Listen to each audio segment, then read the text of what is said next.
Yeah, this completes pretty busy first part of the season for us. 8 games in 4 weeks, so this completes that block, and we would love to finish it with 3 points at home, which is obviously our forever goal when we play at BMO is to win those home games, no matter against two. And this would put us in with 9 points after 4 games, potentially, and in the quarterfinals of the Champions League, which would be a great position to be in. But in order to say that tomorrow afternoon, we need a top performance from our boys and physical effort. Thank you, and we will first go to Eduardo Batista. Eduardo, go ahead. Hey, Coach, thanks for your time. A quick question on Adam Saldana. We saw he was first announced as MLS Next Pro contract, and then most recently a first team contract. Can you talk to us a bit about that, and then scouting him, and how do you plan to use him in the mix? Thank you.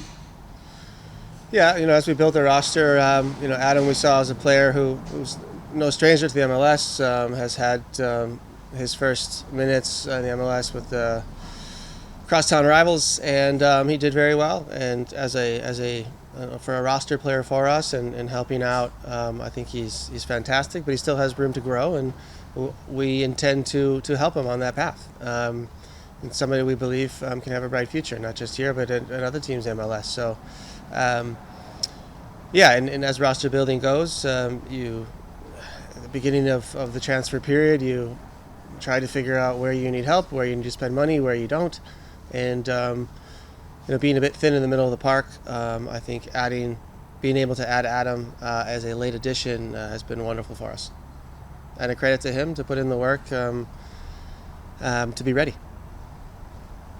Thank you. And if I can get your thoughts on hosting Miami. Thank you. For us, for me, it doesn't really make a difference who we host in a quarterfinal of a tournament. Our objective is to advance. So it's less important of who the opponent is, and more important of how can we get through in 2 legs. What do we need to do in leg one at home, and then what do we need to do there? And I think the game plan for us should be pretty clear. But yeah, I don't really care who it is.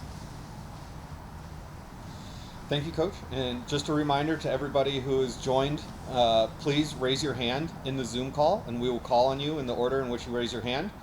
Josh Gross, you're up next. Hey, Steve. Thanks for the time. What's it feel like to see Iliad potentially on the other side of the field on Saturday, and just speak about the role that he played with you at LAFC and what you lost when he departed, please? It should be a very positive emotion. We had great success together, and some great conversations and a good relationship. So I'm personally looking forward to seeing him. I'm not looking forward to seeing him as an opponent because he's a good and smart player. I think Austin picked up a great player. But part of knowing each other so well, you kind of know the strengths and weaknesses. And obviously he'll try to exploit ours, and we'll try to exploit his and his teams. And so should be a good matchup, but I'm really looking forward to it. And coming off the match in Columbus, obviously you got a result, you advanced. Just from an outsider perspective watching that match, it seemed like an emotionally taxing sort of up and down, not the easiest match to live through perhaps. How did you guys recover off that match? Where is your energy at this stage? You mentioned the heavy early stretch to begin the season, and it's a lot to go through. So where are you now as you hit Game 7 over this stretch? I believe it's Game 8. Game 8, sorry. I'm fine. After a year with the Las Vegas Lights, emotionally, this is all a cakewalk. So I'm fine. And I think the key into these blocks and playing a lot of games in different competitions is obviously having some closure after matches, but in a timely fashion, and then moving on to the next. We don't really have time to talk about what went wrong in Columbus and what went right in LA against Columbus. So we move on, and we are fully focused on Austin and winning a home game tomorrow. And I think that's the key in these blocks. Maybe not today, but I'd like to hear why Las Vegas was so taxing for you, maybe. Yeah. Lastly, on moving into this stretch now? You're going to have a period where you're not going to have midweek games for the next few weeks. What are you looking for over the next stretch here before you have to re-up in the CONCACAF? Just in terms of recovery and being able to work with the guys and getting some extra training time in, what's the value of this period for you? Yeah, I mean, I think you answered your question. I think being able to slow down a little bit, take a breather, and work with the players, work on things that we haven't been doing great, and obviously solidifying or confirming the things we have been doing well.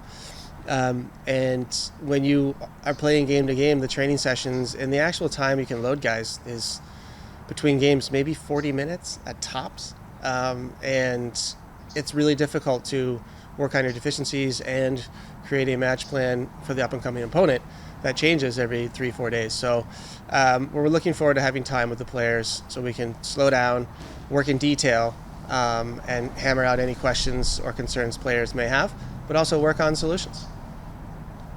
Thank you. Thank you. Katya, you're up next. Go ahead. Thank you. Hi, Steve. Speaking of Austin, they've showed strength with that defensive block, even though they're going to have 2 key injuries on that back line. Just what have you seen from them from this starting the season, and what challenge will they present in that regard? Yeah, it's a team who feels comfortable sitting in the lower block, not having showed a whole lot of pressing higher up the field. And they are compact and try to be a handful and try to be difficult for teams. Team's solution up until now has been try to kind of cross the ball, but that's kind of right into the thick of their defense where they're excellent defending their box. So we'll try to avoid that as much as possible. So yeah, it's a tough task. We'll see what approach they take, stepping up a little higher or sitting a little deeper, and we'll have solutions for both approaches. You already touched on Ilya, but Coach Nico was saying that he has been trying to pick his brain because of the time he spent on LAFC. Like, it's normal, of course, when a player was at the opponent's team. Just what do you think he has said, and just like that dynamic of now having to face him? It's all from last season, and last season I think toward the last half of the season we played in a different system. This year we have shown we can play in both systems. We've tried to vary the way we build, the way we attack. So our ideas should always be free-flowing. They shouldn't always be the same. They're not patterned. So even though Ilya will, I assume, pass on those messages, it should be difficult to prepare for, and our players should understand if they do this, we do that. And this is the way I choose to coach this group, and I'm hopeful that our players will find the proper solutions according to whatever Austin throws our way.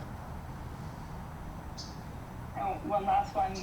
What has surprised you from Under? We saw him in that first game, made an immediate impact, just as he has like more training sessions with the group little by little. Just what have you seen and what has been surprising so far?